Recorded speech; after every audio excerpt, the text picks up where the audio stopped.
Okay, welcome to this presentation about the peace train and its meaning for the future, as well as the experiences we had in the past. I'm Darian DeLu of the Women's International League for Peace and Freedom, U.S. section. And of course, there's also the Women's International League for Peace and Freedom International, which is based in Geneva in Europe. This program is sponsored by WILPF US and also by the WUNRN, the Women's United Nations Report Network. I want to give special recognition to Lois Herman, who helped organize this entire event. She is unable to join us today due to technical difficulties. Lois Herman is the founder and coordinator of the Women's United Nations Report Network, WUNRN, which addresses the human rights, oppression, and empowerment of women and girls all over the globe. So naturally, the WUNRN and Lois were both very interested in the peace train. The WUNRN's programs include their global listserv, which is considered one of the most expansive and active gender listservs in the world. They are available at www.wunrn.com. They present gender-focused references, research, and resource materials addressing issues of women and girls from high levels to grassroots. The Women's UN Report Network is highly valued for presenting the specific gender dimensions of UN reports and programs. It's US-based, but Lois spends much of her year at the WUNRN European office in Italy. She's internationally respected as a gender specialist, speaker, and advocate on women's and girls' issues. She's been involved in women's and girls' human rights throughout her life and is also an NGO delegate to the UN Food and Agricultural Organization, FAO, and to the FAO Committee on World Food Security. She's been a member of WILPF US at least 20 years and has worked and networked with WILPF international sections and regions around the world. She's partnered with WILPF on multiple UN events in New York City, Geneva, and Rome. So on our panel today, unfortunately, we won't have Lois, but we have myself, Darian DeLu, Robin Lloyd, whom I will introduce in a moment and who will show us some clips from her Peace Train documentary, Dr. Josephine Oklo, who was one of the many passengers on the peace train, Barbara Lochbeeler, who was the Secretary General for WILPF International at the time of the peace train, and Regina Bircham, who was also an international officer with the Women's International League for Peace and Freedom. She was vice president at the time of the peace train, the international vice president. So I'll start just by saying a few words to welcome everyone here. I hope that you will find that our program today will give you a much better idea of the memories, testimonials, and visions of women who were on the Beijing peace train. And our theme here is the Beijing peace train and beyond. Additionally, I want to thank everyone for their help in this program. That includes, of course, WUNRN and the Women's International League for Peace and Freedom, US. And I want to thank Sarah, whose last name I don't have in front of me, who is doing our technical work. And maybe, Sarah, you can eventually chat that to me so I can properly thank you. I will introduce myself. I've been a lifelong activist in a wide range of environmental, peace, and justice issues. I'm the current president of the Women's International League for Peace and Freedom US, and I'll say a little more about myself when it's my turn to speak. But I would like to go ahead and I guess it will be my turn to speak. I left myself out of the sequence, but Regina, you can chat me to let me know if you want to be before or after me, your choice at the end. So for now, I am happy to introduce Robin Lloyd, who was a very important part of our Peace Train experience because she and her camera crew were always there when something was happening with the Peace Train. Robin Lloyd is a filmmaker and peace activist living in Burlington, Vermont in the US. In Burlington, she's part of the resistance movement against the basing there of the nuclear-armed F-35 jets. Through her website, greenvalleymedia.org, you can view the full-length version of the Peace Train documentary. It's 1 hour of the journey from Helsinki to Beijing, 1/2 hour, and then the second half hour is devoted to the Fourth World Conference on Women in 1995. Robin is on the board of towardfreedom.org, which is a media company started by her father in 1952, focused on the global South. Ever since her experience and the filming of the extraordinary events documented in her documentary, Robin has been energetically devoted to the Women's International League for Peace and Freedom and to international peace. She has served on the National WILPF board as a member in multiple roles. She's also one of the current 3 co-chairs of WILPF US's National Disarm and End Wars campaign. Robin organizes national activities and actions, including the January 22nd celebration by WILPFers across the United States of the global entry into force of the long-awaited Treaty on the Prohibition of Nuclear Weapons. So Robin, I hope you'll unmute yourself and I'll turn things over to you. Okay, well, yes, I am unmuted, and I am so delighted to be here with all of you. From the moment in 1994 when I heard about the idea of the Peace Train, I knew I wanted to be on it, and I knew I wanted to help make it happen.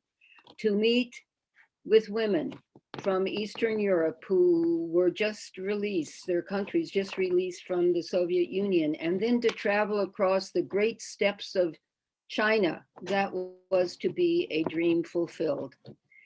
The chief movers of this great journey were Barbara Lochbeeler, Secretary General of WILPF International in Europe, and Marilyn Clement, Executive Director of WILPF US. Barbara did the incredible logistics of dealing with bureaucrats and getting the train and its riders across the borders. And Marilyn did crucial fundraising and promotion in the United States. It was Marilyn who encouraged me to videotape that whole experience. My documentary crew was Mei Ying Welch, who has gone on to an incredible and fearless career with Al Jazeera in the Middle East, and Sonia Cabrera, sound person. For Sonia, we had to get a special dispensation from Senator Leahy, as I recall, to allow her to travel, as she was the daughter of a family without travel papers living in sanctuary at the Western Priory in Vermont. And I see that she is on this call. Welcome, Sonia. And I see that there are other people who are on the Peace Train who are also on this call. I hope we can have a discussion at the end. I'm also delighted that Josephine Oklu, another of the over 200 Peace Train writers and who appears in the video, will be joining us today on this panel. She and I haven't been in touch for 25 years, so this is a reunion of sorts for all of us, and watch for her in the excerpts. The documentary crew and I amassed 40 hours of footage during our over 3-week journey and at the 2 weeks of the NGO Forum and the UN World Conference on Women. This means I have a wealth of beautiful outtakes that if someone wanted to step forward and help me, we can put together for 2025, the 30th anniversary of the conference. That's when I hope to look forward to celebrating the full implementation of the Beijing Platform for Action. Okay, so here, let's go ahead with the 11-minute sequence of excerpts from Peace Train.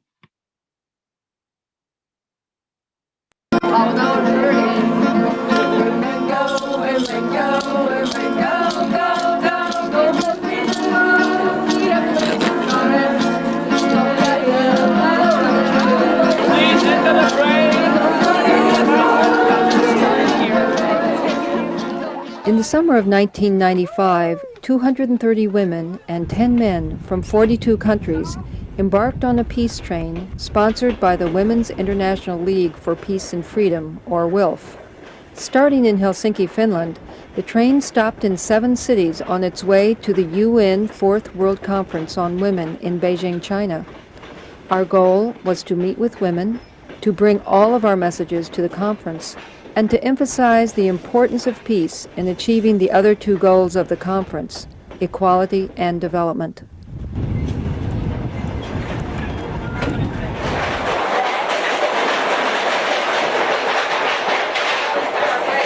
The whole train became a rolling school.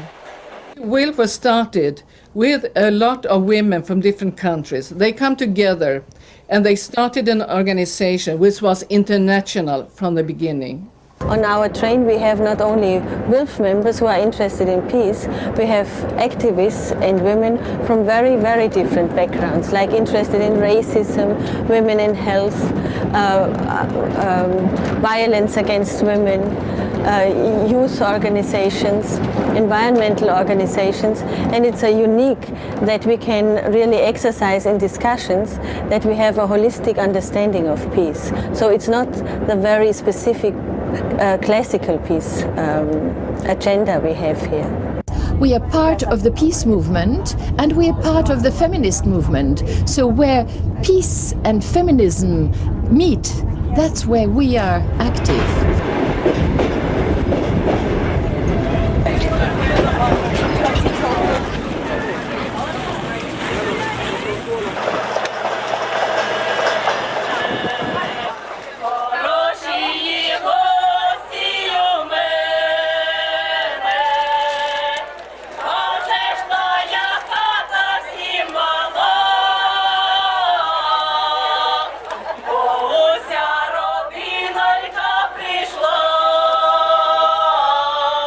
The Ukrainian people continue to suffer from the Chernobyl nuclear tragedy of 1986.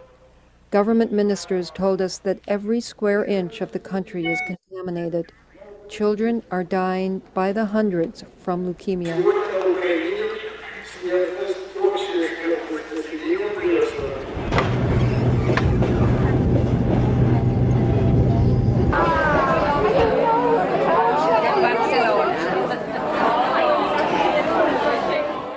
In Bucharest, we saw the palace built by Nicolae Ceausescu during the later years of his dictatorship.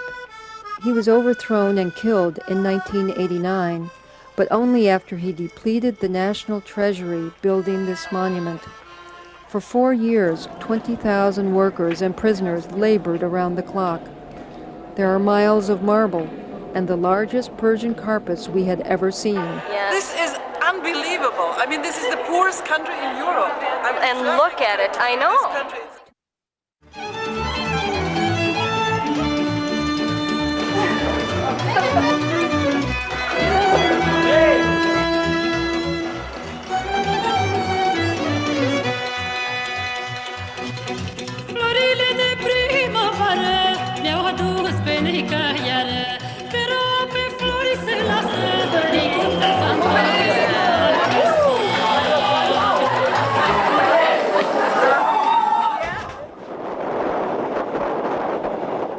What we want to do today is look at the rise of fascism, show the connections between fascism and bigotry, show how all of these movements in America and Europe, how all of this interconnect and how it links together.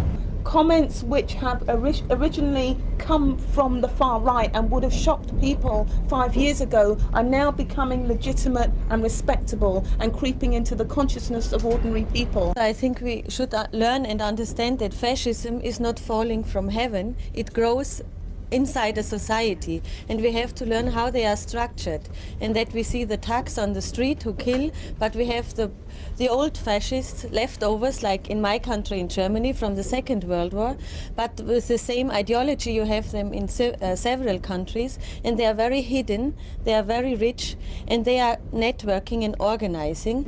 They go against the weakest, and the weakest are the refugees and asylum seekers. They have no legal rights. As soon as they have them out, they attack the next group. But the target of the neo-fascists are immigrants. I mean, that is a common theme running through the European Union, that a central target of the neo-fascists is immigrants, and immigrants in the European Union is often a code word for black people, for people of colour.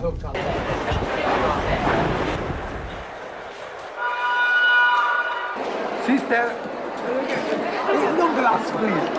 Okay, thank you.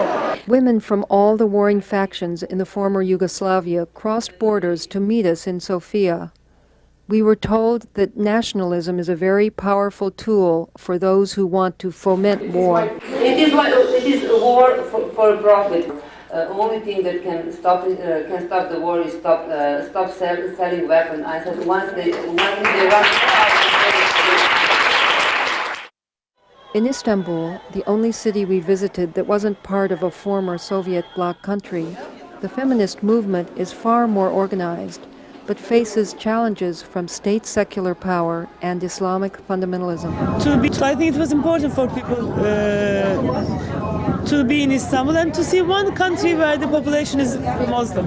Is feminism possible under Islam? Feminism is possible under Islam as far as it is possible under other religions. I don't think Islam is worse than other religions. All the religions are bad for women, but women have the right to have faith. This is the orientation to the full moon ritual while we are waiting to finish customs.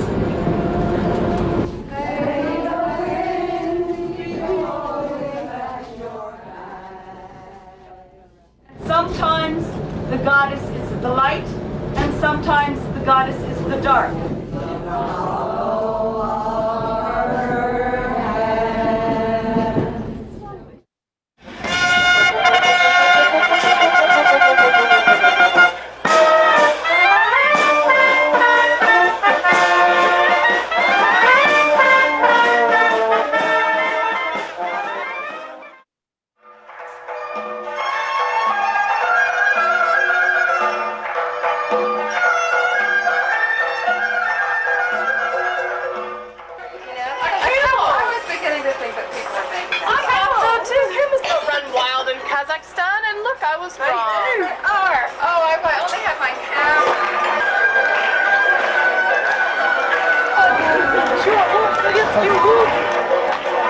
In Almaty, we met physicians and leaders of women's organizations who described their long struggle against Russian testing in Semipalatinsk, 600 miles to the north of Almaty. The former Soviet Union had exploded 600 nuclear weapons from 1949 to 1989, and the people of Kazakhstan suffered the consequences. Now they are facing fallout from Chinese nuclear tests at Lapnur. They asked us to carry a message to Beijing: halt all nuclear testing. And it means that all women who are now going to Beijing to participate in the World Congress on Women will do their utmost to close this Lapnur nuclear test ground in China.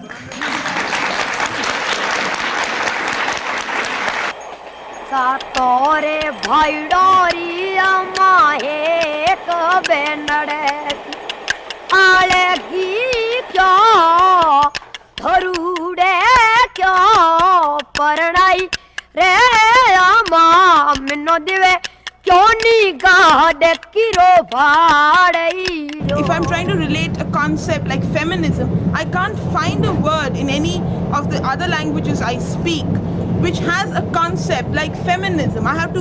We keep hunting for words, for feminism, for empowerment, for race, for class.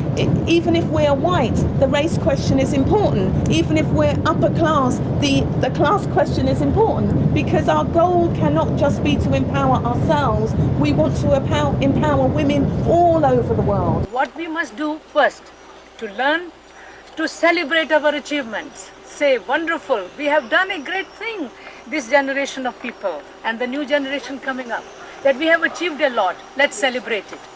Women have achieved rights forever. There's no going back.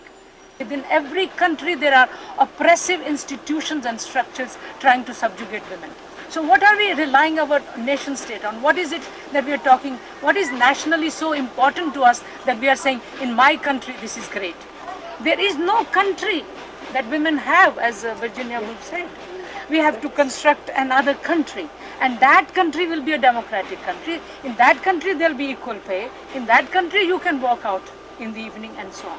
Therefore, international solidarity continues to be important.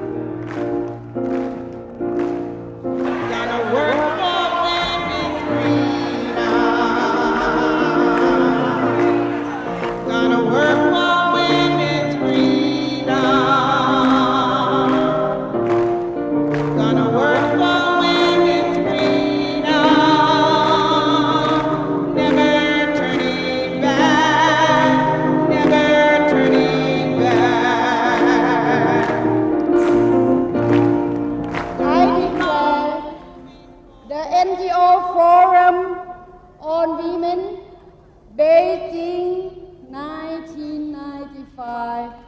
Open! Keep on moving forward. Keep on moving forward. Never turning back. Never turning back.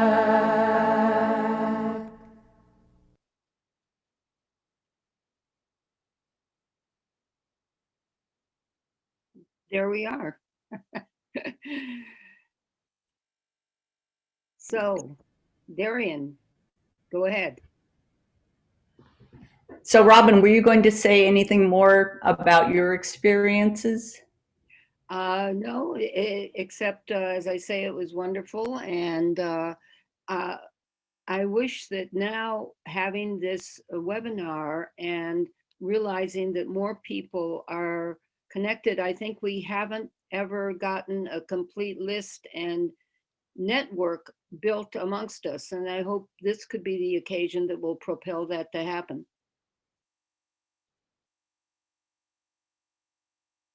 You're muted, Darian. Of course. I invite those who are watching this webinar to chat to the panelists with your email address if you were on the Peace Train and would like to be connected with the Peace Train folks in the future. I now want to introduce Josephine, whom you saw in the film. Josephine Oklu is a senior researcher and activist scholar based at King's College in London. For many years, Josephine worked as a senior lecturer in social work at London Metropolitan University, which also included working at a European and the international level with projects connected to social work to address issues of social justice and race inequities. Josephine became involved in healthcare and specifically patient safety after her daughter died in 1996 as the result of a medical failure to manage her heart condition. This was 1 year after that she joined the Peace Train. Josephine subsequently completed a PhD looking at medical harm from the standpoint of those directly affected by patient safety incidents. She's been involved with a number of local, national, and international initiatives to address patient safety and to involve harmed patients and their families in this area. She's published a number of journal articles on empowering harmed patients, including writing about the need to address the way racism and discrimination affect groups facing some of the worst health inequities. Josephine serves on a number of national committees in the UK to address racism in academia, racism and inequalities in mental health, and she's also a Patient for Patient Safety Champion, part of the Patient Safety Program at the WHO. Josephine, please join us. Thank you so much for that wonderful introduction. And I want to start by thanking Robin for contacting me a couple of weeks ago and causing me quite a big shock because I really had not thought about the peace train for many, many years, more than 20 years. And I was quite amazed when I realized that a film had been made, and you know, there was a real trip down memory lane. And just watching it again, I'm sure for anyone who was on that peace train, it just brings up a lot of emotions and thoughts about those experiences. So I've done a few slides which I'm going to share as I just attempt to give some reflections about the peace train. So I don't have a lot of time, but these are just some general thoughts. So I think the first thing that I want to say. Presentation mode. Yep, so hopefully I am in presentation mode. So I think the first thing that I want to say is that when I joined the peace train, I was already, you know, an activist that was involved at a local level, looking at issues of domestic violence, racial violence, you know, and so those issues were already important to me. And I had already been attending NGO conferences. This is one of me in Ghana. And I was particularly interested in looking at race equality in a European context. But it wasn't until I actually joined the peace train that I realized that I'd been thinking about Europe in a quite limited capacity because it was to do with Western European countries, of course, and I really knew nothing at all about the Eastern European countries and beyond. So I guess when I was thinking about some reflections of the peace train, I was thinking about this call that I got out of the blue in 1995 to join the peace train. And this is when I first heard about the Women's International League for Peace and Freedom. I'd never heard of WILPF. And I was really just told that, you know, I'd won this prize because of my anti-racist work, and I was being invited to join the peace train, going through all of these countries to the Fourth World Conference on Women. And for me, this was just an ordinary evening when I just got home from work. And I still remember it to this day, thinking this is absolutely bizarre. But it wasn't something that I could turn down. This was going to be a kind of real adventure for me. And when I realized that the countries that we were going to be visiting and going through, you know, Ukraine, Romania, Kazakhstan, Turkey, and so on, I realized that these were cultures and political experiences that were completely new to me. And when I now think back about some of those experiences, I realize that even though I haven't thought about them for some time, those really experiences have stayed with me forever. So I just wanted to talk about maybe some of the kind of, you know, the highlights. I think there were, you know, for me, there was, of course, the excitement initially of being on the train. And then after a period of time, when you'd been on the train for more than a couple of days, the desperation to get off. And I remember just being so excited when we would arrive at a new country. And even when I think about it now, I feel excited because you don't often get that sort of welcome. And I feel that that sort of welcome was very unique to those sorts of countries. I've never been welcomed by a brass band for anything, and it kind of brings a certain emotion, that conjures up a certain emotion in you, you know, with senior dignitaries on the platform welcoming you in national costume. So that was really something that I found very exciting. But of course, there was also the politics that was much more sobering. I'd been to most Western European countries, but now I was hearing about life in these countries of the former Soviet Union. And it was pretty shocking, really, I guess, to hear, because I'd read stuff about the move to a market economy, which was supposed to bring kind of more benefits and you know, kind of a better life. And so it was a bit of a shock to hear about the fact that with the removal of some of those state subsidies, women were actually beginning to face hardship and poverty very, very quickly. And of course, we were seeing the emergence of things that we've seen obviously in Western countries with the prostitution and the red light districts. And one of the things I think that I remember struck me quite strongly was the plight of the Roma in some of the countries that we went to. I noticed that they were begging on the streets. And then I began to realize that these were groups who under the Soviet Union had almost full employment. And under this move to a market economy, actually ended up having the opposite experience and facing almost 90 to 100% unemployment. And this was because of racism. And I began to realize some of these links between their experiences and the experiences of Black people in other parts of Europe that I had been kind of meeting with for a very long time, who felt that they were being treated as second-class citizens because of racism. So there was the kind of cultural aspects, the things where I also realized there are so many assumptions you make when you're born in the West. I didn't understand the kind of some of the issues about state control. I remember that when we stayed in a hotel once, I think it was in Ukraine, I didn't understand why there was this matron on the floor kind of watching everything and directing everything.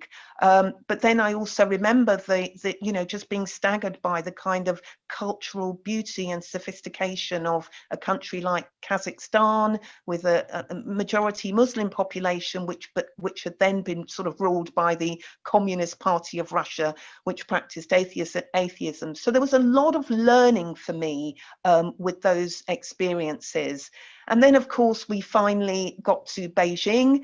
And my memory is almost of having a prolonged period on the train by that point. And then finally, I seem to remember kind of by the time we got into Beijing, almost standing at the window on a daily basis, looking out at the countryside, and finally the excitement of pulling into Beijing.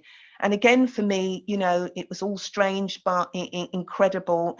We saw the first McDonald's open in Beijing, which I know some people were quite angry about. But for me, I remember the beautiful temples that I visited, tasting real Chinese food as opposed to prepackaged Chinese food, watching people do Tai Chi in the parks, although the pollution levels were dreadful. And then finally, going to get on the Great Wall of China, which was an experience I shall never forget.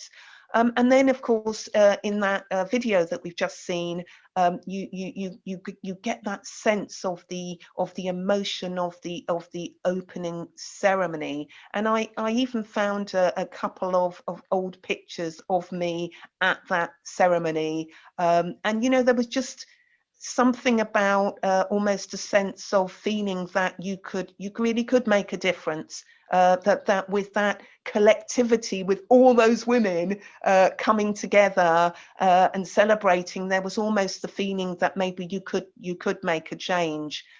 And of course, the conference itself was mind-blowing. If you'd never been to anything like that before, it was like a huge village with that incredible diversity of dress, language, and culture, with hundreds and hundreds of sessions.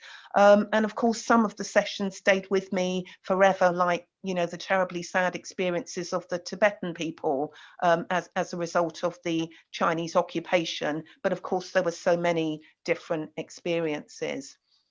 And so I guess the other thing I just wanted to touch on was the issue of racism.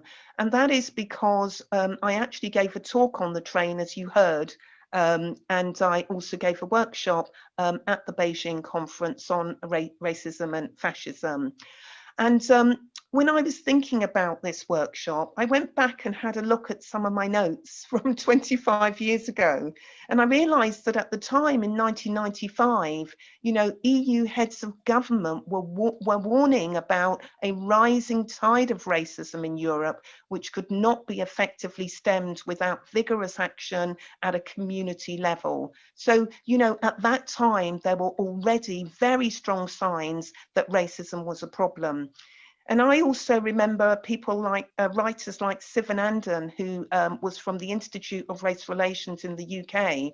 And he had warned that for Black people in Europe, citizenship would not give them equal rights or protect them from racial discrimination. And I remember his powerful statement when he said, "Citizenship may open Europe's borders to Black people and allow them free movement. But racism cannot tell one Black from another, a citizen from an immigrant from a refugee, and classes all third country people as immigrants and refugees, and all immigrants and refugees as terrorists and drug dealers." And I do remember that staying with me at the time when he said that in the mid-90s. And, you know, we've seen examples of this sort of treatment ever since. So after the peace train, oh, and so perhaps I should also say one more point about the peace train that kind of stayed with me was it kind of raised issues also about the fact that although we were a community of women, there were also considerable differences amongst us. And I do remember that there were some personal experiences where Black women on the peace train felt unhappy because they kind of felt like their intersectional experiences were not being heard. And I think for me, this raised issues about the women's movement, the peace movement, and, you know, how we listen to the voices of the intersectional experiences and the voices of diverse women, and how important it is to have those women in the leadership. And I think since the peace train, I had this, you know, I had this terrible experience in the year after the peace train in which my daughter died. And I ended up getting very involved in healthcare, trying to raise issues about racism, because I felt that there were issues of racism and discrimination in causing my daughter's death. And often in the context of the international patient safety movement, I felt like Rosa Parks. I felt like I was always standing at the back of the bus, not being heard. And I think there are still issues today about how we're building our movements and how women and Black women are able to have a voice in the leadership of those movements. And so I think I'm going to stop there. And thank you very much indeed. Thank you. Thank you so much, Josephine. Those issues are very much alive today. And if you'll stop screen sharing, then we'll be able to see the next speaker. Thank you. Well, Barbara Lochbeeler was a critical part of the peace train and was known to all the peace train participants. She's currently a member of the UN Commission Against Enforced Disappearances and lecturing on the Human Rights Master Program at the University of Erlangen in Nuremberg, Germany. Previously, Barbara served as a Greens European Free Alliance member of the European Parliament for 10 years. During that time, she participated in official international delegations as well as numerous missions on human rights, including to countries in the Middle East, the Arab world, the Maghreb, the region of the ASEAN, Southeast Asian countries, and Sub-Saharan Africa. Before that, Barbara spent 10 years as the Secretary General of the German section of Amnesty International. In that position, she helped develop their international strategy and program, including the decision to work intensively on economic, social, and cultural rights. Working with Amnesty, Barbara also engaged in intensive lobby work to counter the severe human rights backlash following the U.S. anti-terror so-called strategy after 9/11, particularly in light of the U.S.'s shameful rendition flights and use and promotion of torture. It was before all that Barbara was the Secretary General for the Women's International League for Peace and Freedom in Geneva. In line with her subsequent human rights work, Barbara participated in the 1993 World Conference on Human Rights in Vienna. As WILPF Secretary General, Barbara initiated the Women's Peace Train from Helsinki to Beijing, and then coordinated the Women's Peace Tent at the 1995 NGO Forum in Beijing, as well as participated in the World Conference on Women, the UN official one.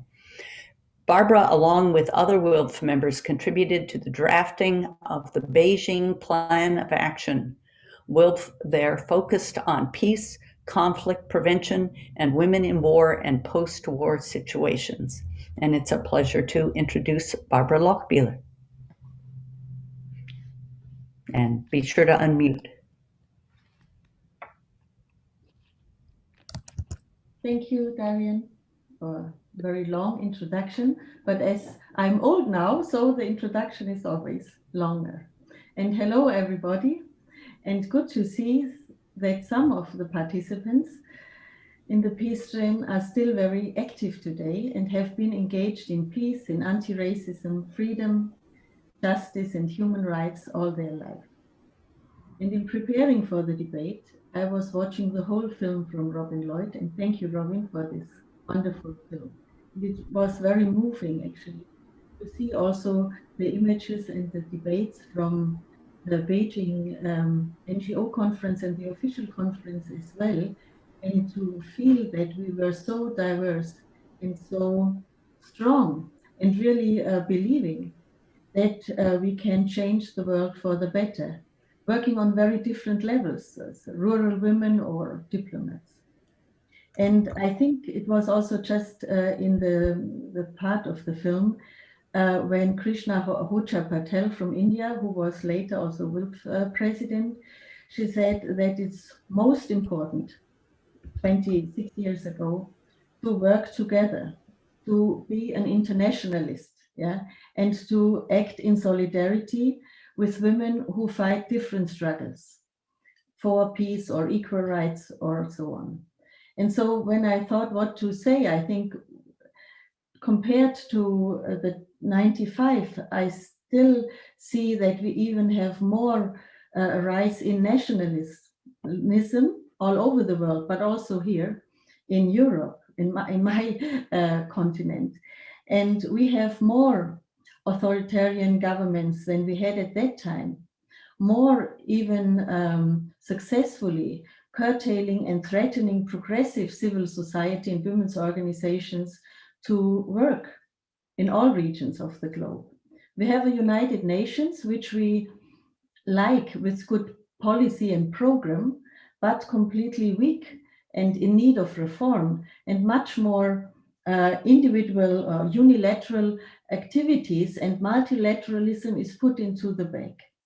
And yes, it is important that we continue to strengthen the UN, as this is the organization who wants to have a rules-based international order and not the one who is the strongest.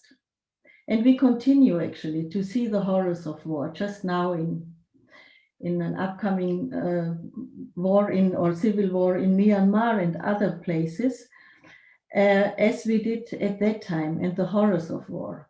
I think the only difference, if I look at now, is that we have established institutions and courts who deal with crimes against humanity and war crimes, but still we have them appearing. And we have a global pandemic now, which makes the poor even poorer and disadvantaged, and the rich richer.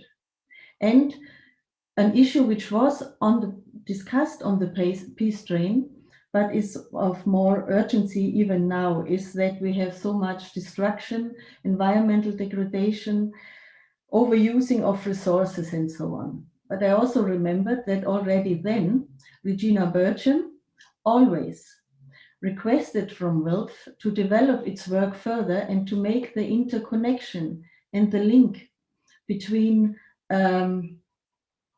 peace and environmental protection. Yes, and so this peace train journey, of course, was very demanding for me. As the Secretary General of WILPF, I felt completely being responsible for all the logistic and the program alike. And when I had the idea to do such a peace train, I wanted this, yeah, very much. And then after the majority of WILPF leadership agreed on to doing this, I felt then also this must be a success. So I was really stressed because it was a very, very risky project, you know. And most of it, when we started to go into Helsinki from Geneva, I had not received visa for all the participants to go to Beijing. And dealing with Chinese diplomats is not easy because you could tear yourself apart. They wouldn't risk a smile or a sorry. It's my fault. So whatever. So we communicated all the time what we want to do. And they say, yes, yes. We consult with the capital and so. And so it was very much, I didn't feel sick during the train, but I was under great pressure. And Robin was asking in preparation of this meeting to reflect a little bit what was the nicest or the high point of the planning. And I would say the high points were the energy and the fun actually, and also the strong determination together with others to realize this logistical, utopian, unusual, unrealistic train journey. I mean, this is very rare in history, even some told me, that we had a train journey, 23 days on our own, outside of the schedule. We had the train of our own. We were 200, more than 200 adventurous peace women on board, and nearly no money, no funds, you see. And but it was a high actually. Then we had so many difficulties where we could stop the project and giving up and high risks and so on. But the fun was that we always overcome the hurdle, and we didn't stop but found a solution. And then the lowest point, as I said, was again this constant permanent threat that we may not end up in Beijing, you see. And we had to work to do in Beijing. We had the peace tent, we had the official conference. We promised these people who, you participants also, that we bring you to Beijing. So what will happen? So at each stop, really at each stop, and we had not much time, I went to the Chinese consulate or to the embassy and asked for this. And each time I got the same friendly nothing, saying, yes, I haven't heard, and then I had to prove, yes, you have heard, and what does the capital say, and so on. But until Almaty, I had no visa, and this was always on my mind. And I also thought by myself, if I would be the Chinese government or the authority who overlooks the border, so what would I do with 200 committed peace women? Having networks all over the world and getting started to stop at the border. So I thought the best would be that they just very smoothly let us pass.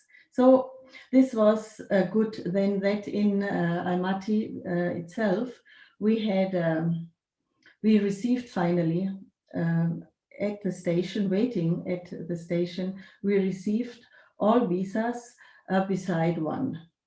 And I think that was very good. And we had problems, of course, that we had on our next stop, and you can hear this in the film segment just now, the women in Kazakhstan said, we hope that we bring to the attention of the Chinese authorities that they should stop the nuclear testing in Urumqi. This is Xinjiang, the area which borders Kazakhstan. And I was also under the assumption that we will do so, but the train didn't stop. And but nevertheless, the Chinese authorities took care of us. I took care of us, I would say in brackets, because we had a new train. We went to a Chinese train, and we were accompanied by soldiers from the People's Army of China. They had 100 soldiers who were also in 2 or 3 wagons annexed to it. But unlike the train before, I had no access to a microphone. So how could I communicate with what is going on? And then I had only a military person from the Chinese army who told me, and he also did not know what to do with me, you know, this little one, whose unpronounceable name Barbara was, he always said Balbala, and he was, what should I do? And I said, well, so it took us, I would say, 1 or 2 days, or at least 2 nights before I could communicate. And this was a very tense time after the in China themselves. And they couldn't answer me questions. Why don't we stop in Urumqi?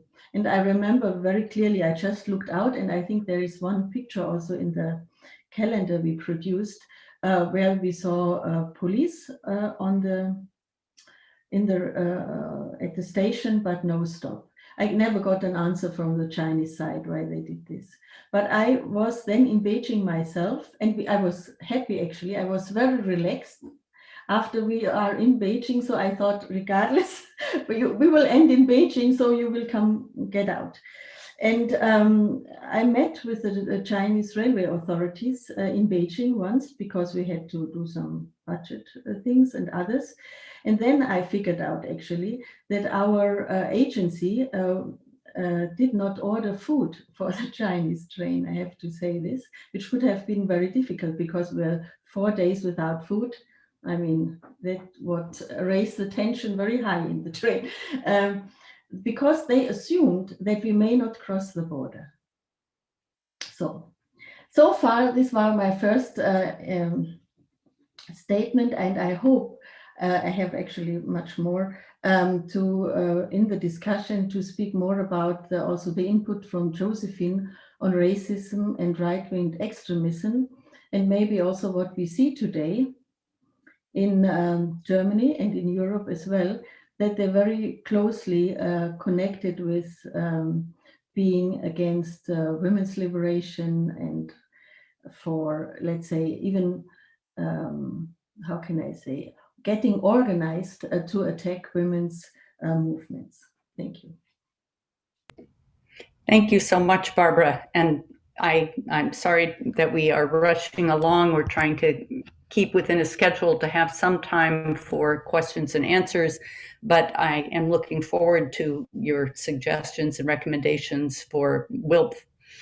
It's my pleasure to introduce Regina Bircham, who, as I mentioned, was the International Vice President of WILPF during the Peace Train. Regina is a writer and international advocate consultant on issues of environment, peace, and social justice. She has her PhD in cell biology and pursued an academic and teaching career for over 30 years. Regina served from 2004 to 2007 as International President of Women's International League for Peace and Freedom, and as International Vice President from 1995 to 2001. As Vice President, Regina also served as the coordinator of Africa work for WILPF. She participated in and monitored follow-up of numerous United Nations conferences, including the 1992 Earth Summit in Rio de Janeiro, in alignment with her concerns around environmental issues, the 1995 Fourth World Conference on Women in Beijing, and 5 times the Commission on Sustainable Development in New York, and the 2002 UN Conference on Sustainable Development in Johannesburg. Regina has won numerous awards and grants and written both for peer-reviewed scientific publications and wonderful articles for the general audience. And just before introducing Regina, I want to offer additional thanks to Sarah Patnaud, who is our technical person. Thank you for your skillful work in presenting this, Sarah. Regina, please unmute. So thank you, especially to Lois, who I hope is doing well and can hear us, for organizing this, and for Darian and Barbara, Josephine, Robert, of course. It's amazing how we see the value of seeing pictures, right? So I'm not going to quite reminisce on the train, because I guess I was so occupied with what's happening right now. So that's kind of where my mind is. So years ago, when I was new to WILPF, I asked an esteemed member in New York, Ruth Silman, how it was that when she spoke, she always said something significant. And she said, well, she comes prepared, and if they let her talk, she's ready to say it. So I guess I'm not really doing the reminiscing on the train, but some other thoughts. So the title I proposed, The Future is Here, arose out of all the decades we've been through warning about the disasters of climate change, now undeniable. So that's why I said the future is here and we can see it. There's a dystopic novel for young adults by Cherie Demeline called The Marrow Thieves. It's in a future world that's ravaged by global warming. People lost their ability to dream, and they were going mad. Indigenous people retained their ability to dream, and they held the cure for dreamlessness in their bone marrow. So it's a scary novel, it's short. But for this, they captured, the colonizers captured indigenous people in order to get their stem cells from their bone marrow. So looking forward about what is needed, it can't be said enough that we're in intense times. Fundamental changes are needed, a better understanding of what it means to be a human being, especially now when we're into gene coding, and what we've learned about the virus, this thing that we can't see, like we can't see radiation, we can't see the CO2 in the air, and we can't see the germs or the virus. So we need a fundamental changes and a better understanding of what it means to be a human being on this planet. And that needs to be part of the marrow of our bones. To be serious, to be aware, be fully present as a witness to what is happening, to have the courage to say that we made mistakes. And then when new data comes out, to say, have the humility to change. A young WILPF member from Lebanon, Shireen, on a recent Zoom call we had with WILPF Lebanon, the country, as you know, is going through upheaval totally. And she said, we need new strategies. And she asked, are parallel meetings useful now? It's going to take all of us to work together. So it's a time for poets, really, for pause, to find new words, metaphors. So I live here in central Minnesota now. I'm surrounded by lakes and forests, small farms. And the First Nation peoples, the Dakota and the Anishinaabe, are water defenders, are encamped north of here to bear witness to the urgency of what we're facing with regard to resist the oil pipelines and the pollution of our water and soil. The train travelers from Minnesota were 40 in number. Of the 240, 40 were from Minnesota, and over 200 persons in the state were at Beijing. And in Pittsburgh also, Peace Links had a large contingent. And after the train, after Beijing, we had an office for 2 years at the university to follow up Beijing. The train itself is a metaphor. Life is like one train after the other, isn't it? The present becomes the past quickly. And we're not so very good as human beings at predicting the future. We never ride the same train twice. So there were other conferences other than the Beijing one in 1995. There were several global conferences at that time, and Beijing, that was the fourth one on women. The Earth Summit in Rio in 1992 was a major conference. It wasn't the first conference on environment. And after that, they had the annual Commission of Sustainable Development meetings in New York to assess the Agenda 21. And it culminated 10 years later in a meeting in Johannesburg in 2002. At the PrepCom, I think it was the second PrepCom, I have notes, journals on all of this. So with regard to the train, Barbara, I have notes from some of the concerns we had. At the PrepCom for the 2002 summit, the women from Africa asserted that there was not going to be sustainable development. It was not possible if we didn't stop the endless wars and conflicts. And they saw the summit as an opportunity to campaign for the end of wars. So Marta Benavides and I were there in a caucus with WIDO. WIDO was the Women's Environment and Development Organization in New York. We were planning a peace action tent for Johannesburg. The Africans floated the idea of a peace train like the 1995 peace train to Beijing, and used the peace train to get the message to the people of Africa and the rest of the world that the world cannot achieve sustainable development without peace. The idea was enthusiastically received. And Letha Musimi Ogana from Kenya was kind of delegated to do the research for it. After the caucus, we had a hallway meeting. I don't know if the UN is like that now, but it used to be very easy to caucus. There were special rooms for NGOs, and they had meeting places in the hallway, and the coffee shop was great. Well, we had a caucus in the hallway, and Letha sketched out for me in my journal, which I have, a little map showing the possible starting place in Kampala, Uganda, go through Tanzania, Zambia, Zimbabwe, with Botswana, and then arrive in Johannesburg in time for the start of the conference. And she wanted to know how we organized the Beijing train.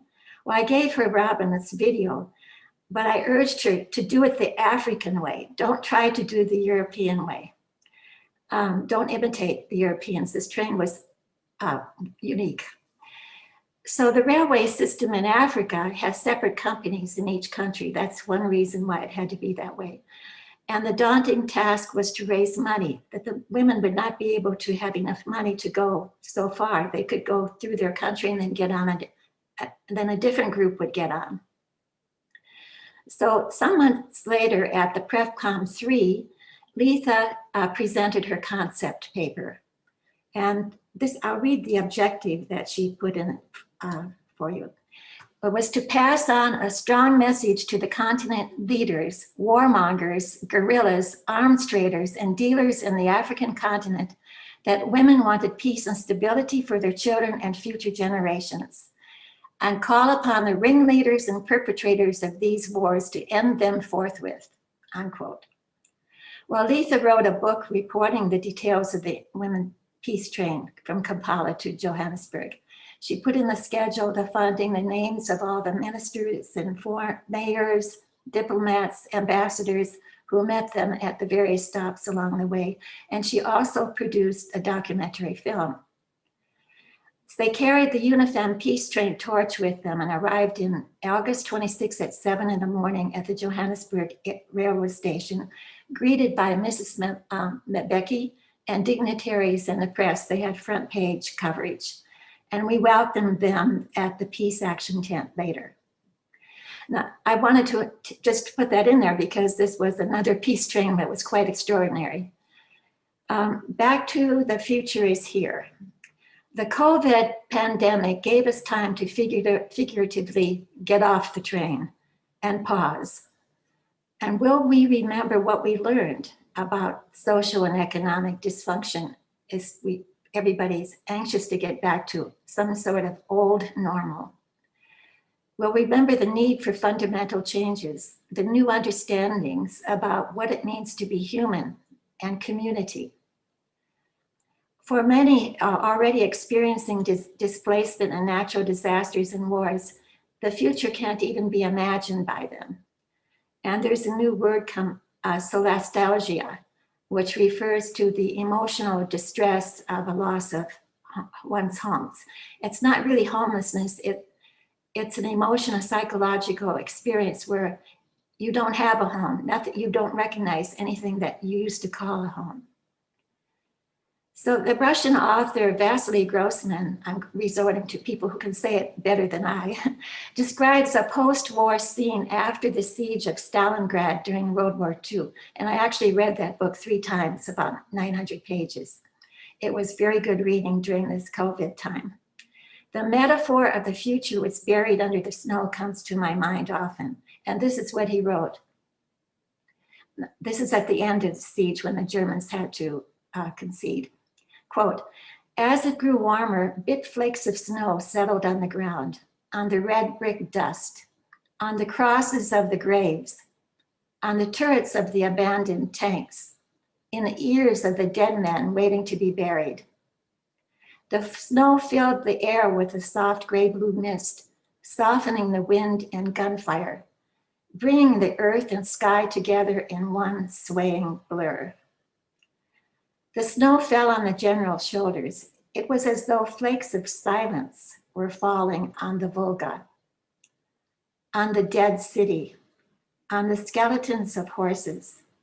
It was snowing everywhere, on Earth and on the stars. The whole universe was full of snow. Everything was disappearing beneath it. Guns, the bodies of the dead, filthy dressings, rubble, wraps of twisted iron. The soft white snow settling over the carnage of the city was time itself. The present was turning into the past, and there was no future. Unquote. And then another place he says the future lies under the snow. Being from Minnesota, this is a very good metaphor for me. I'd like to close with the words from Edith Valentine, who's approaching 100 years old, and we've talked a lot about what would be the message to the future. And this, I'll quote her. I'm getting more radical in my old age. And starting to work with WILPF in 1968, I was fascinated by the fearless women and drawn to them as I read about them investigating the opium dens in China in 1927. Denouncing the opium wars, investigating conflicts in Palestine already in 1920s and 30s. They were present wherever a conflict was brewing, urging concrete diplomatic steps to prevent military action. They worked consistently for total and universal disarmament. That's total and universal disarmament, for women's rights and responsibilities, and equal rights for all without discrimination on any grounds whatsoever. We are getting farther away from that world. It is urgent to build the necessary social, economic, and political changes for a new world order and live in harmony with life on Earth. To many, this may seem like utopia, but it is the absolute necessity, as we are overtaken by nature's rejection of our selfish and senseless actions. The future is an adventure. Many good ideas are being put forward. I want to be around to see how things turn out. If it's worth doing anything at all for the next generation, it is to give hope that another world is possible, unquote. And so, thank you. That's how I pulled it together with other people's words.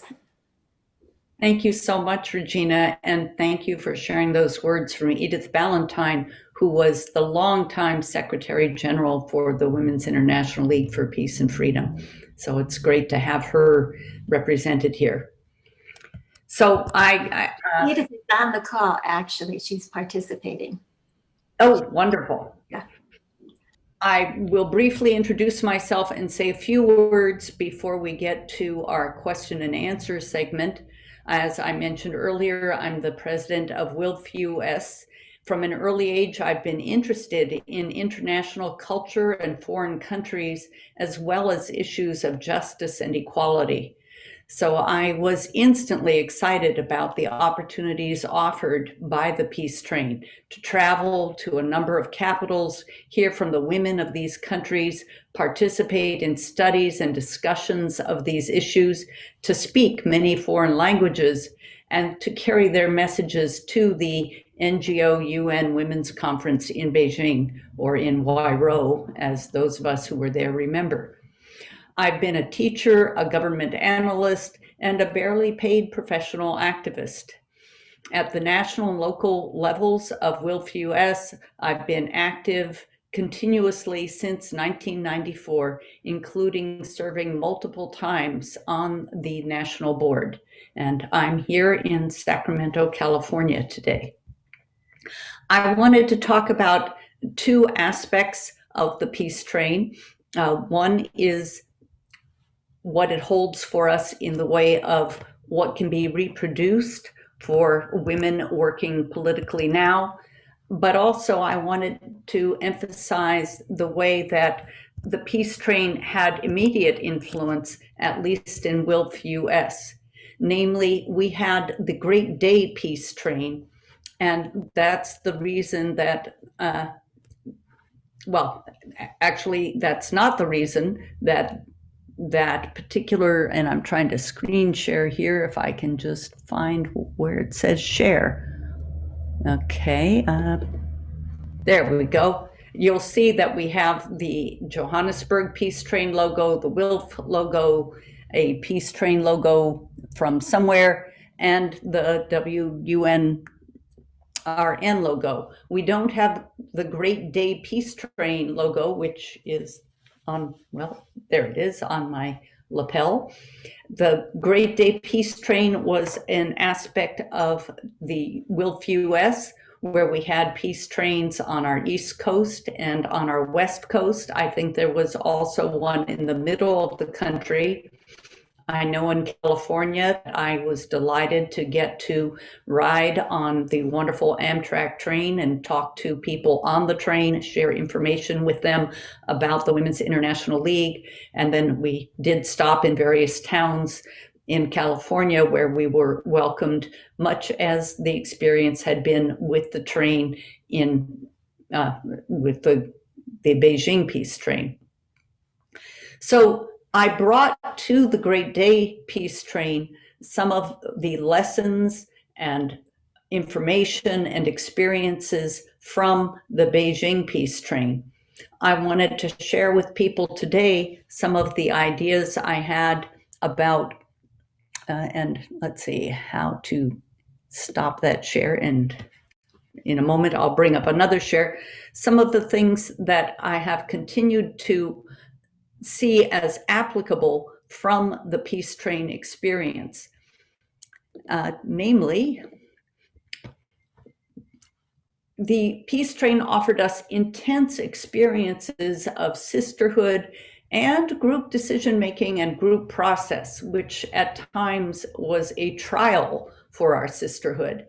But these intense experiences, I felt, were really an important part of the peace train experience and can be an important part of political experiences of activists today.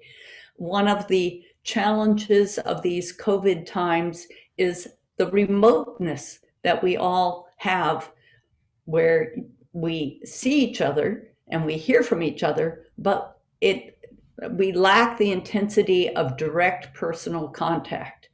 And I want to urge activists, women, politically involved people to look for those opportunities for direct and personal interaction, because all of us have many facets and many layers far beyond what can be communicated in a Zoom meeting. And I have to refer to my notes here, excuse me. Of course, there were a number of unique experiences on the peace train, and those experiences often are contained in anecdotes and stories. One that stands out in my memory was the collective experience we had when we had to change trains from the gauge of the railway tracks in some parts of Europe is different from the gauge of the tracks in other parts of Europe. So we went from one train to another, and for reasons unclear, having to do with complications, we couldn't get to a siding, or we couldn't get to where there would be a platform. So we had to clamber down from the train and hand down all the luggage people had and work together to complete the transfer of people and disabled people and luggage from the one train to the other train. And one of the things that was interesting about that whole experience was not only in working together and helping each other and seeing how easy it can be almost to make changes in the face of difficulties when we work together, but also to see the very different places we come from. Some people had a backpack of luggage, and some people had 2 or 3 enormous suitcases of luggage. And that was visible in a way that those differences are not always visible in our daily lives. So I was talking about the intense experience on the peace train, and we did have to really work through a number of conflicts.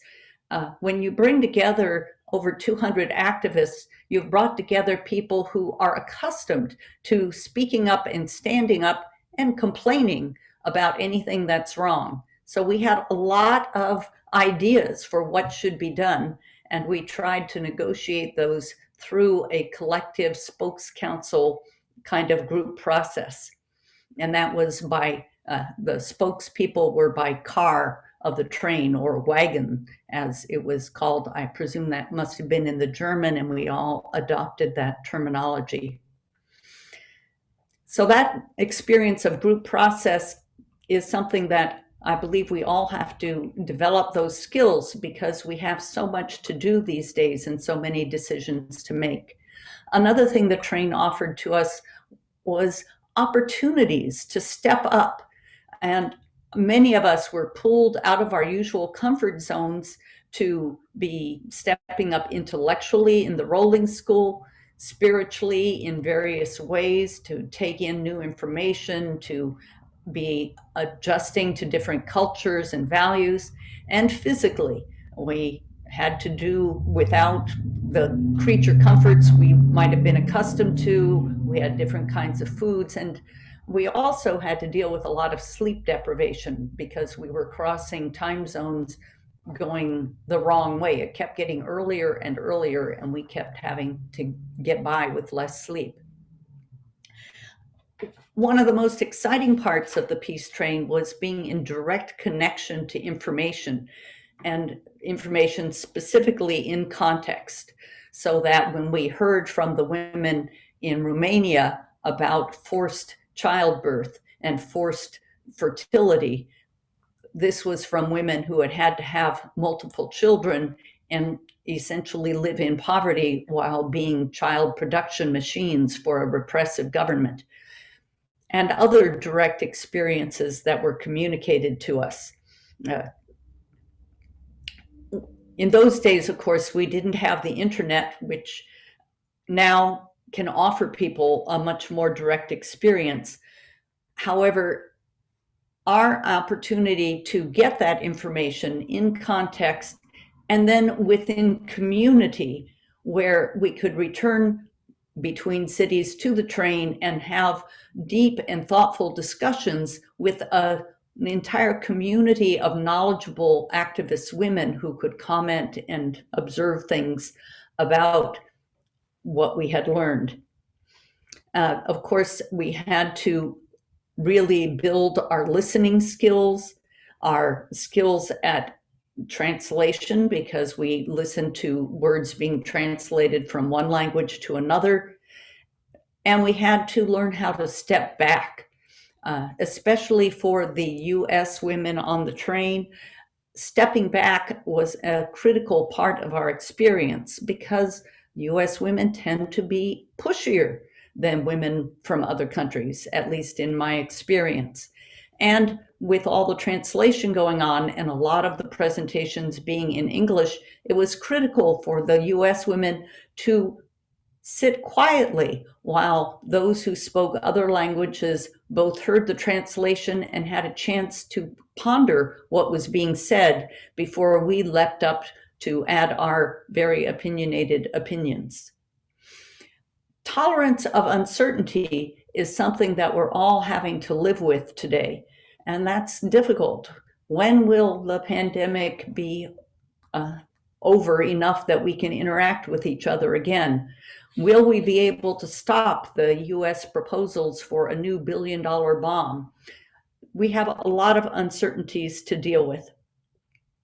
On the train, of course, you heard Barbara talking about the uncertainties around visas, and we all knew that it wasn't clear whether we would be able to get into China, though we all hoped.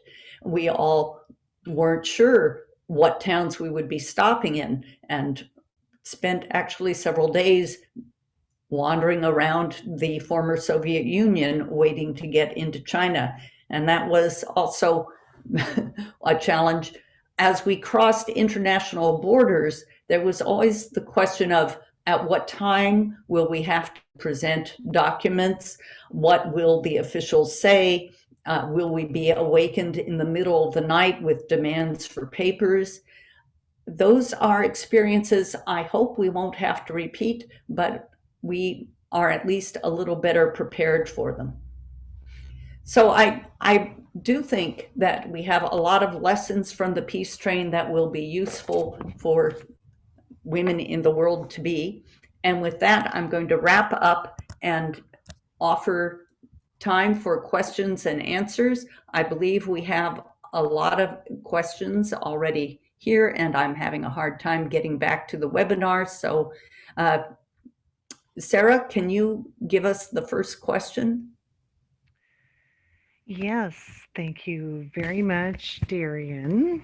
At the top of your screen, you'll see stop share if you hover over, and that shall help you bring the screen back. But in the meantime, for those of you that are listening in, please utilize the either chat function, or you can go to the question and answer selection at the bottom of your toolbar to insert your questions. You can also address it to a certain panelist as well. So I'm going to go ahead and take a look at the chat right now. We have Ellen saying hello. We have Sonia from Florida, hello. And it looks like we've got a new message that has come in here. So let me go ahead and bring this on here. We had somebody say, merci, Regina, so very good. And so there was a question that came in that, Josephine, that you had answered. Thank you so much for doing that. Is that something that you would like to answer the question from Rosian for everyone else to listen to? Josephine, if you'd like to weigh in on that, I can read the question for you.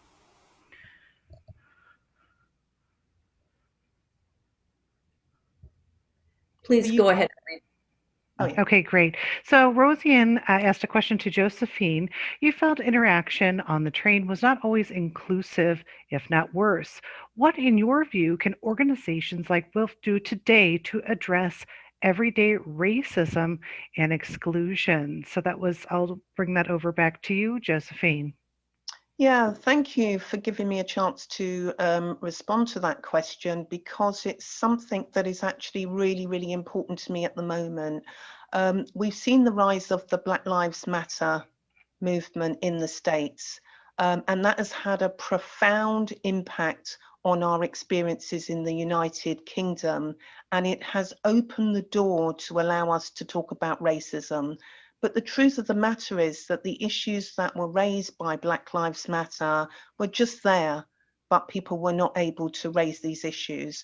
Another big trigger has been the COVID pandemic, because the loss of Black life in the UK and in the United States because of inequalities has been huge.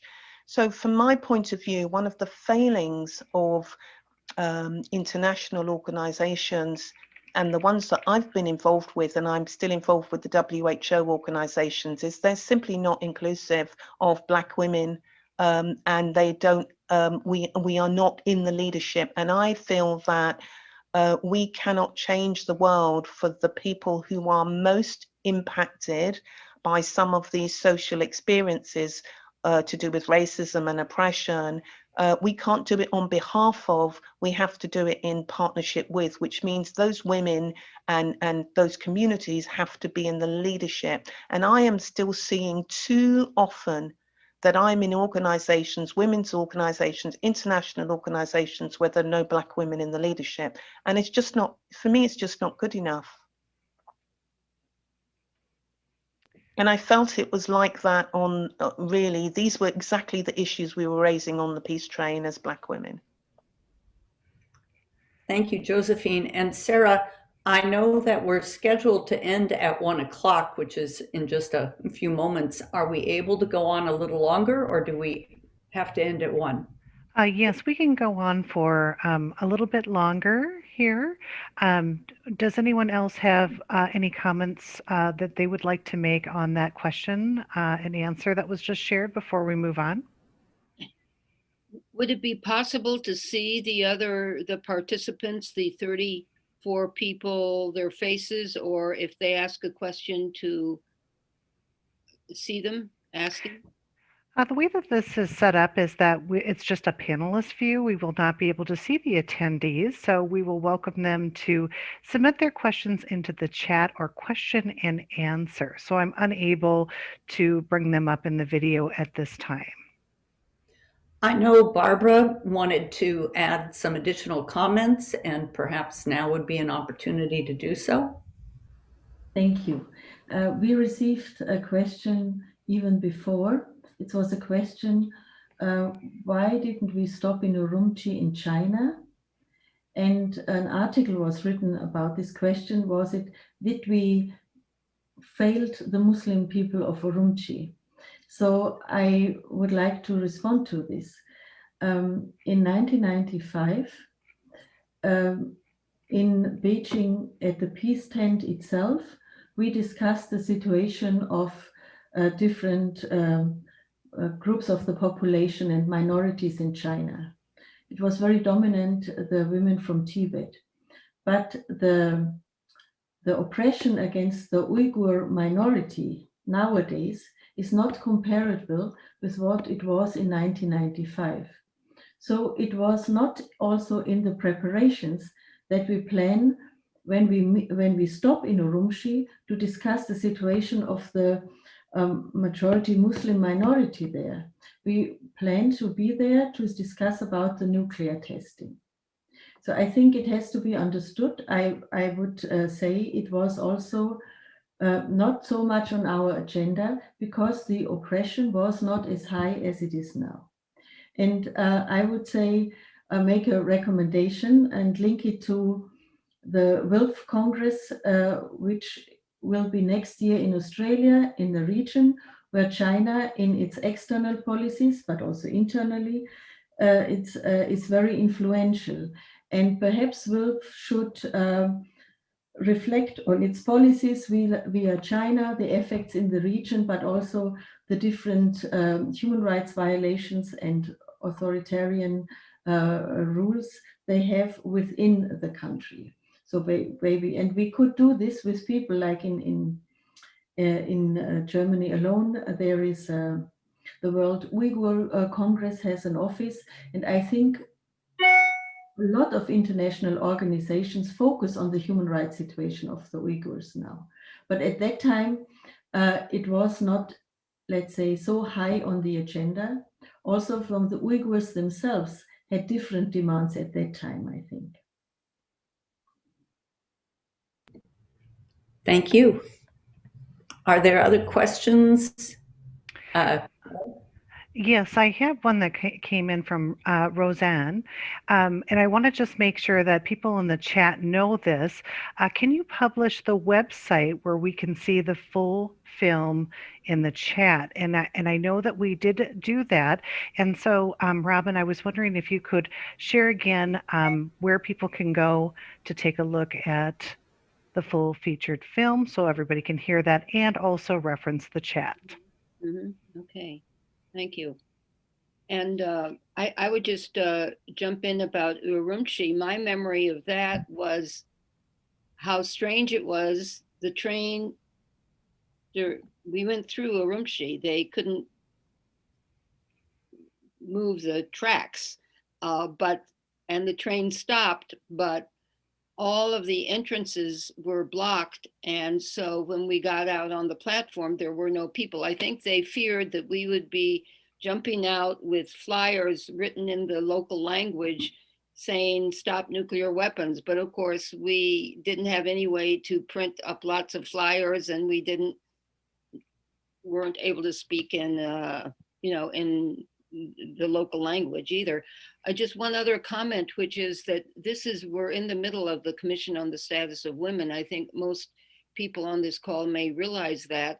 And in the last few days, I've gone on to it, and I thought it would be difficult, but it's quite simple once you get in, where you can click on whatever workshop is going on, and they go on into the afternoon and evening, and you can find something incredibly fantastic, which I found from Germany, talking about, domestic violence against women, 40 women all giving their opinions very powerfully. And then maybe you get something very boring and then you can jump out of it. But I would just recommend doing that now, and because this is an incredible wealth of knowledge and caring and passion from women around the world. And I wish we were there in New York to experience it face to face. I'll put the entry in there now. I did already, Robin. Oh, okay. Thank you. We do have another question that has come in from Pamela. Are there any ways to offer internship opportunities to young adults involved in international service leadership, or use of the experience and opportunities that have developed, such as workshops? Who would like to answer that? From Pamela? What country is Pamela from? Or Pamela, can you put into the chat your country to the panelists, please? And I'll just speak up to say that I know International WILPF has not only internships, but also job openings. And you can find out more about those by checking the International WILPF website at www.wilpf.org. In the US, we have very limited funds and very limited internships, and we generally are not involved in international service from the US section. So check with the international website. Does anyone want to add to that?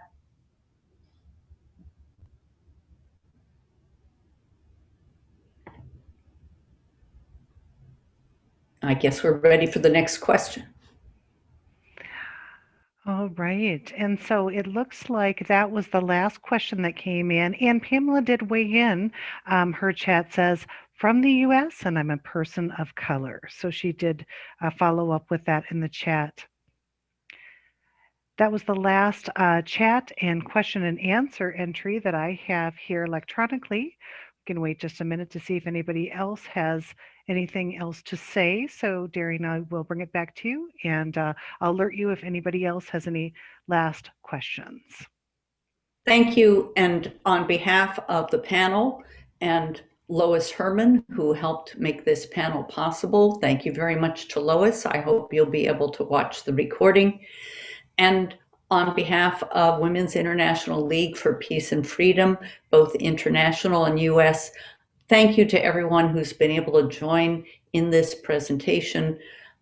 I think the world is full of surprises and frightening aspects of the changes that we don't want history to be covered over with snow. We want to learn from history and to see what remains concealed.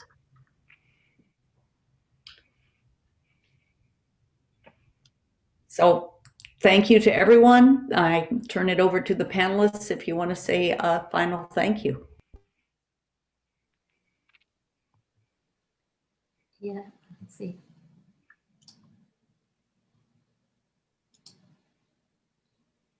May the peace train be sounding louder. Everyone, ride on the peace train. Barbara has something to say. Barbara. Just I would like to say thank you, but also to follow up what Robin said, to prepare for a meeting when the peace train will be 25. I think that's a little long. Why don't we, in case it is possible, I don't know, but in case it's possible that there will be a WILPF Congress in Australia, let's also see, and we can discuss some of the issues there together. And also, I think to have time just to talk and to share memories, they are so encouraging. And I would like to also say to Josephine, I don't know actually now how it is in WILPF with the international leadership, who is there representing. I only know that the president is from an African country, but of course this is not the same as if you are from a woman of color in the US or something like this. And it was good to meet to you all. And I really would like to know who participated in the discussion, because I could not look into and follow the chat so quickly. Perhaps you could have a list at the end. Thank you. Maybe Regina, then myself. And I'm just going to encourage everyone to save the chat. But Regina? Yes, I want to thank you. And it was a very worthwhile discussion. I especially appreciated Barbara being here with us to fill in the things that many travelers did not know about the difficulties that there was going on, neither because we couldn't communicate, but because the difficulties weren't resolved. They were all in process. And it was a very heroic piece of work that Barbara did to get us through so calmly, even though she was under stress. So thank you, everybody. I just wanted to say that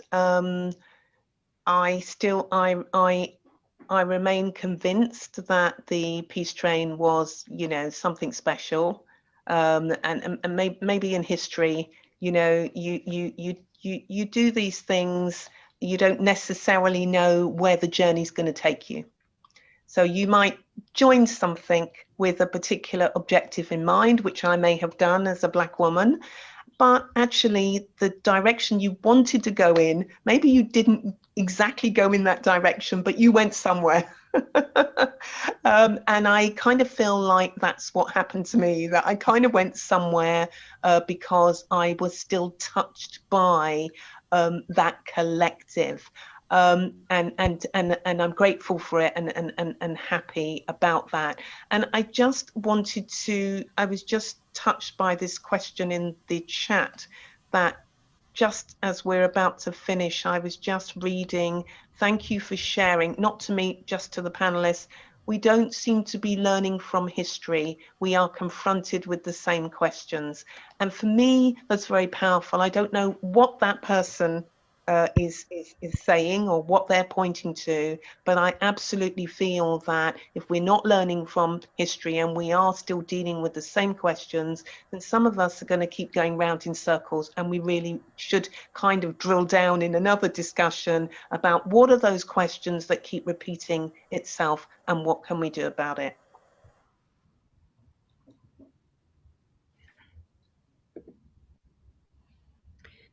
And with that very appropriate question, I think that's a good note to go out on. And everyone. I'd like another note to go out on is this point in the chat. How about a peace boat to Australia? Yes, how about that? The Japanese peace movement has a wonderful boat that goes around the country. Maybe we could hijack their boat and get it to go to Australia at that time. Anyway, just an idea. Great. I'm not trying to kick people off, so if there are further comments, please. And we will save the chat. I don't know if we'll be able to post that to YouTube or how that can be shared. I'll check with Sarah on that, and people can contact me for further information. I'll put my email address in the chat box. Okay, thank you, everyone. Thank you. Yes, thank you.